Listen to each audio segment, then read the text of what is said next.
Hello guys, you are welcome in my channel golden future 078। Golden future 078 में आपका welcome है। आज की हमारी टॉपिक है फिगर ऑफ स्पीच में मेटाफोर। फिगर ऑफ स्पीच में मेटाफोर को बताना। इससे पहले मैंने सिमली आपको फिगर ऑफ स्पीच में दे दिया है और आज जो है मेटाफोर आपको बताया जाएगा। ठीक है। मेटाफोर ये फिगर स्पीच क्या होता है और ये कितना इम्पोर्टेंट होता है, कैसे आप अपनी पोइट्री में इसको पहचानते हैं। दी गई लाइंस में पहचानना होता है तो कैसे आप पहचानेंगे कि मेटाफोर ही है हमारा ये। तो मेटाफोर क्या होता है, इसकी डिफिनीशन मैंने लिख दी है यहाँ पर कि मेटाफोर की डिफिनीशन हमने यहाँ लिखा है कि metaphor is a figure of speech. Is a figure of speech, ठीक है, in which two objects are compared. In which two objects are compared but words like as so, but words like as so are not used। मतलब इसमें ये बताया जा रहा है कि मेटाफोर में दो अलग प्रकार की वस्तुओं की तुलना तो की जाती है, लेकिन जो तुलनात्मक शब्द होता है लाइक, एज, सो, इसका प्रयोग नहीं किया जाता है। इसका प्रयोग नहीं किया जाता है, मतलब लाइक एज सो आपको नहीं मिलेगा। और सिमली में क्या होता है कि यही लाइक एज सो का प्रयोग होता है। तो my dear friends, students and guys, कहने का मतलब ये है कि अगर सिमली में से लाइक एज सो हटा दिया जाए तो वही हमारा मेटाफोर बन जाता है, और अगर मेटाफोर में लाइक एज सो लगा दिया जाए तो वही हमारा सिमली बन जाता है। तो कहने का मतलब कि मेटा सिमली और मेटाफोर दोनों उसी तरह से होते हैं, कंपैरिजन दोनों में होता है। डिफरेंस बस इतना होता है कि सिमली में लाइक एज सो का प्रयोग मतलब किया जाता है, इस वर्ड का प्रयोग किया जाता है, और इसमें उसका प्रयोग नहीं किया जाता है। तो मेटाफोर, जिसको हम हिंदी में बोलते हैं रूपक अलंकार। कौन सा अलंकार है हमारा ये? रूपक अलंकार, ठीक है। तो ये होता है, इसमें लाइक एज सो का प्रयोग नहीं किया जाता है। तो आइए फिर मैं इसकी एग्जाम्पल की बात करता हूँ। इसका एग्जाम्पल क्या दिया हूँ मैं, वो आप देख सकते हैं। तो इसका एग्जाम्पल ये है उसका एग्जाम्पल ये, life is not a bed of roses. सबसे पहला example, life is not a bed of roses, ज़िंदगी फूलों की सेज नहीं है। ज़िंदगी फूलों की सेज नहीं है। तो यहाँ पर देखिए, लाइफ और ए बेड ऑफ रोजेज, फूलों की सेज से ज़िंदगी की तुलना किससे की गई है? फूलों के सेज से की गई है यहाँ। लेकिन उसमें ये कंपैरिजन वर्ड, मतलब किसकी तरह ज़िंदगी है? फूलों के सेज की तरह। इसका प्रयोग नहीं दिखाया गया है, मतलब कि लाइक या एज या सो, इसका प्रयोग नहीं दिखाया गया है, जबकि इसका कंपैरिजन हो रहा है। लाइफ की कंपैरिजन हो रही है किससे? बेड ऑफ रोजेस से। बेड ऑफ रोजेस से हो रही है, लेकिन जो कंपैरिजन वर्ड है लाइक एज सो, उसका यूज नहीं शो किया गया है। ओके, तो इसलिए ये हमारा जो है क्या हो गया?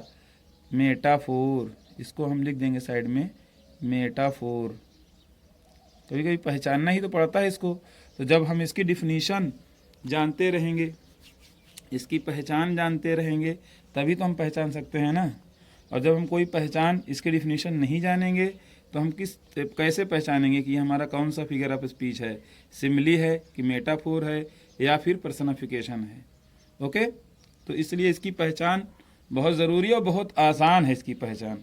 थोड़ा सा ध्यान आप देंगे तो बिल्कुल पूरी पहचान आपको ये उतर के आपके माइंड में आ जाएगी। बहुत हार्ड नहीं है, लेकिन अगर आपको नॉलेज नहीं है, इसका जानकारी नहीं है, तो फिर हार्ड भी है। ठीक है। तो देखिए फिर दूसरा एग्जाम्पल हमारा ये है कि Kashmir is the Switzerland of India.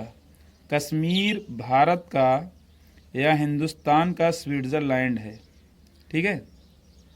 जैसे पूरे वर्ड में एक है स्विट्ज़रलैंड, उसको वर्ड का हीवन यानी स्वर्ग कहा जाता है। दुनिया का स्वर्ग मतलब कि जन्नत, के नाम से वो जाना जाता है। ठीक है, स्विट्ज़रलैंड बहुत ही खूबसूरत शहर है, दुनिया का विश्व का मतलब सबसे ज़्यादा खूबसूरत शहर। तो उसी तरह से अपने इंडिया में एक जगह है कश्मीर। कश्मीर भी पूरे इंडिया में सबसे खूबसूरत प्लेस है। इसीलिए कश्मीर की जो कंपैरिजन है, यानी कश्मीर की जो तुलना है, कंपैरिजन है, स्विट्ज़रलैंड से की गई है। किससे की गई है? यानी कश्मीर को कंपेयर कर रहे हैं स्विट्ज़रलैंड से। लेकिन जो कंपेयर वर्ड होते हैं लाइक एसो, उसका यूज इसमें दिखाया नहीं गया है। जब इसका यूज नहीं दिखाया गया है तो आप 100% कह सकते हैं ये हमारा मेटाफोर है। क्या है ये? मेटाफोर है। अगर इसी में हम लाइक एसो लगा देते हैं तो फिर यही चीज़ सिमली बन जाएगा। क्या बन जाएगा? सिमली बन जाएगा। और यही चीज़ अगर निकाल दें तो वही मेटाफोर बन जाएगा। इसलिए मेटाफोर की डिफिनीशन जो अभी मैंने बताया है, इससे छोटी भी इसकी डिफिनीशन आती है। उसका एक ही लाइन में है कि ए metaphor is implied of Simli. बस हो गया एक ही लाइन में कि मेटाफोर जो होता है यानी रूपक अलंकार, वो उपमा अलंकार का परिवर्तित रूप है। परिवर्तित मतलब कि बदला हुआ।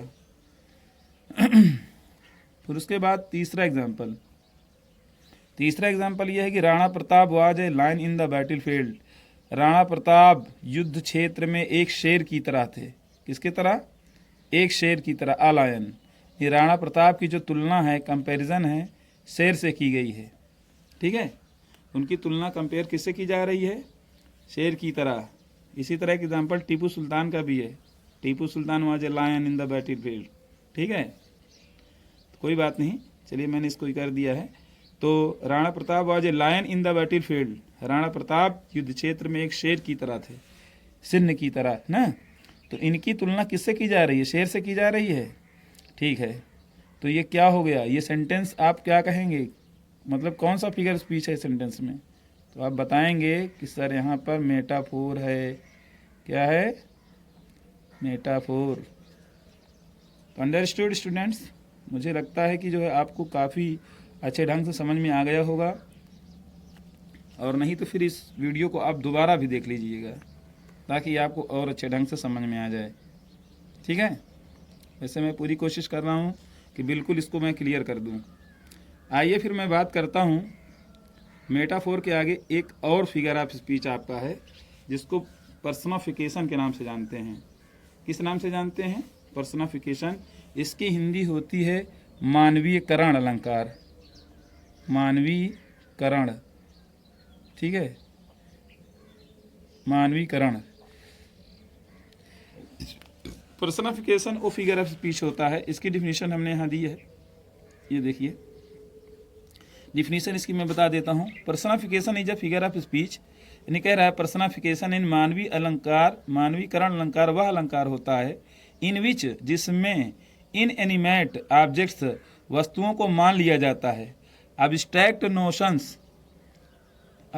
नोशन यानी निर्जीव वस्तुओं को, are thought of as a person, कि मतलब निर्जीव वस्तुओं को यह माना जाता है कि उनमें पर्सन माने लोगों की तरह, व्यक्तियों की तरह जान होती है, हैविंग लाइफ, कि उनमें एक जीवन होता है। तो मतलब जो निर्जीव वस्तुएं होती हैं उनको ऐसे मान के वर्णन किया जाता है, ऐसे बताया जाता है, ऐसे लगता है कि उनमें लाइफ हो, जीवन हो। ठीक है, रहता है वो चीज़ निर्जीव, लेकिन उसको ऐसे शो करेंगे, ऐसा लगेगा जो चीज़ सजीव चीज़ करती है वो निर्जीव चीज़ रहेगी और सजीव की तरह काम करेगी। तो इसीलिए वहाँ पर वो पर्सनाफिकेशन होता है। जैसे यहाँ पर मैंने एग्जाम्पल दिया है कि experience is the best teacher. अनुभव सबसे बड़ा अध्यापक है। अनुभव जो है सबसे बड़ा अध्यापक है। देखिए, अनुभव किसी का नाम नहीं है, यहाँ पे एक्सपीरियंस अंग्रेजी आई है। अगर यहाँ पे अनुभव नाम लिख के आ जाएगा तो फिर वो पर्सनाफिकेशन ना होगा, क्योंकि एक्सपीरियंस माने अनुभव होता है, अनुभव माने होता है तजुर्बा। और अनुभव किसी का नाम भी होता है, लेकिन नाम जो होगा वहाँ पे एक्सपीरियंस नहीं लिख के आएगा। ठीक है, ये नाम नहीं है, सिर्फ अनुभव। तो कह रहा है experience is the best teacher, यानी अनुभव सबसे बड़ा अध्यापक है। तो जो अनुभव होता है इंसान का, किसी चीज़ का अनुभव हो, किसी चीज़ का तजुर्बा हो, चाहे पढ़ाई लिखाई का, किसी हुनर का, या कोई भी तजुर्बा हो, ठीक है, वो निर्जीव होता है। लेकिन जो करता है, अनुभव जिसको होता है, वो सजीव होता है। तो अनुभव को यहाँ पर ऐसे जो है दिखाया गया है, ऐसे लगता है कि वो कोई इंसान है, कोई मानव है। मानवीकरण में मानव, कि वो मानव है, मानव मतलब कि इंसान है वो। इसीलिए यहाँ पर ये हमारा कौन सा फिगर ऑफ स्पीच है, पर्सनोफिकेशन है। क्या है ये, पर्सनोफिकेशन, मानवीयकरण जिसको कहते हैं। इसको भी आप आसानी से पहचान सकते हैं, ठीक। और उसके बाद दूसरा एग्जाम्पल है, death lays his icy hands on kings, मृत्यु ने राजाओं पर अपना बर्फीला हाथ फेरा। क्योंकि जो मृत्यु होती है निर्जीव तो मृत्यु है ही है, तो उसने कहा राजाओं पे हाथ फेरा। देखिए हाथ वही फेरता है जो सजीव चीज़ होता है, और सजीव चीज़ हाथ फेरता है, लेकिन ये निर्जीव है, निर्जीव हाथ फेर रहा है। इसका मतलब है कि यहाँ पर निर्जीव को सजीव मान के वर्णन किया गया है, ये भी पर्सनिफिकेशन है, ठीक है। यानी जितने एग्जाम्पल हैं पर्सनिफिकेशन के ही हैं। अब उसके बाद यहाँ पर ये दिखा गया एलाई हैज नो लेग्स, यानी झूठ के पैर नहीं होते। झूठ क्या है, वो दिखता थोड़ी है, सिर्फ फील किया जाता है कि हाँ ये झूठ है। हाँ, झूठ का एक निर्जीव चीज़ है। हैज नो लेग्स, झूठ के पैर नहीं होते। देखिए पैर उसी का होता है जो चीज़ सजीव होता है, यानी जानदार चीज़ में होती है पैर, चाहे वो मानव हो कि जानवर हो, किसी में। लेकिन यहाँ पर झूठ के पैर नहीं होते, यानी झूठ को ऐसे यहाँ पे शो किया जा रहा है, ऐसे लग रहा है कि उसको कोई मतलब मानव हो या फिर कोई जीव हो, उसमें जीवन हो, जबकि यह निर्जीव। इसीलिए ये भी पर्सनिफिकेशन है, ठीक है गाइस। आज की वीडियो हमारी यहीं तक। मेटाफोर और पर्सनिफिकेशन दो चीज़ हमने यहाँ पे बताया है, और बहुत ही अच्छे ढंग से मैंने एक्सप्लेन किया है। अगर अभी भी किसी को समझ में ना आया हो, फिर बात हम करेंगे नेक्स्ट वीडियो में। वैसे मैं नेक्स्ट वीडियो में आगे के फिगर ऑफ स्पीच की जो है चर्चा डिस्कस करूँगा, उसकी चर्चा करूँगा। तो और इससे देखने के बाद गाइस, गोल्डन फ्यूचर 07 को अगर अभी तक आपने सब्सक्राइब नहीं किया, सब्सक्राइब जरूर कर लेंगे, लाइक कमेंट भी जरूर करें। मिलते हैं फिर आपको नेक्स्ट वीडियो में। Thank you very much. Okay.